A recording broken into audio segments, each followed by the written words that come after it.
Կառավարությունը նոյեմբերի 20-ին նիստում որոշեց հերթական սուբվենցիոն ծրագրերի համաֆինանսավորմանն ուղղել 1 միլիարդ 59 միլիոն դրամ։ Տարածքային կառավարման եւ ենթակառուցվածքների նախարար Դավիթ Խուդաքյանը նշեց, որ առաջարկվում է համաֆինանսավորել 20 համայնքների 24 սուբվենցիոն ծրագրեր։ Արագածոտնի մարզում 1 ծրագիր, Արարատի մարզում 2, Արմավիրի մարզում 5, Գեղարքունիքի մարզում 1, Լոռու մարզում 3, Կոտայքի մարզում 4, Շիրակի մարզում 2, Սյունիքի մարզում 1, Տավուշի մարզում 5 ծրագիր։ Միաժամանակ ուզում եմ նշել, որ այս հատկացումից հետո 2025 թվականի բյուջեից պետական համաֆինանսավորման թիվը կկազմի 17 միլիարդ 52 միլիոն դրամ, ասաց նա։ Ավանդույթի համաձայն վարչապետ Նիկոլ Փաշինյանը սկսեց թվարկել բոլոր 24 ծրագրերը։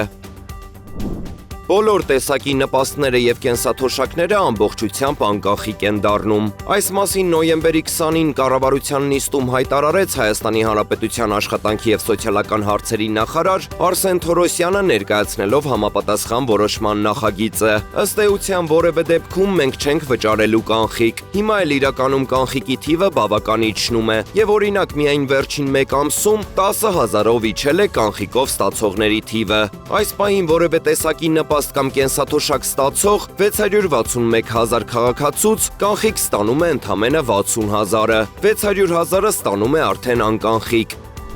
2026 թվականի սեպտեմբերի 1-ից երեխայի ծննդյան միանվագ նպաստը կսահմանվի 500,000 դրամ, անկախ այն հանգամանքից, թե ընտանիքում որերորդ երեխան է։ Այս մասին կառավարությունը որոշում կայացրեց նոյեմբերի 20-ի նիստում։ Հարցը ներկայացրեց աշխատանքի եւ սոցիալական հարցերի նախարար Արսեն Թորոսյանը, նշելով. երեխայի միանվագ ծննդյան նպաստներն այս պահի դրությամբ կարգավորվում է ըստ երեխայի կարգաթվի, այսինքն կախված նրանից, թե երեխան որերորդն է ընտանիքում։ Առաջինը, երկրորդը, երրորդը, չորրորդը եւ 5-րդը տրվում է տարբեր չափի աջակցություն։ Առաջինի եւ երկրորդի դեպքում տրվում է 300,000 դրամ, երրորդ, չորրորդի դեպքում 1 միլիոն դրամ եւ 1.5 միլիոն դրամ 5-րդ եւ հաջորդ երեխայի դեպքում։ Հաշվի առնելով մեր ունեցած փորձը, նաեւ միջազգային փորձը եւ թե նաեւ այն տրամաբանությունը, որ դրված է այս նպաստի հիմքում, ինչը երեխայի ծննդյան շուրջ ծագող խնդիրները լուծելուն է միտված, այսինքն դա այդ պահին առաջացող ծախսերն են ընտանիքի, որոնք որևէ կարգաթվով ըստ էության պայմանավորված չեն։ Նաեւ հաշվի առնելով մի հանգամանք, որ հաճախ այս նպաստը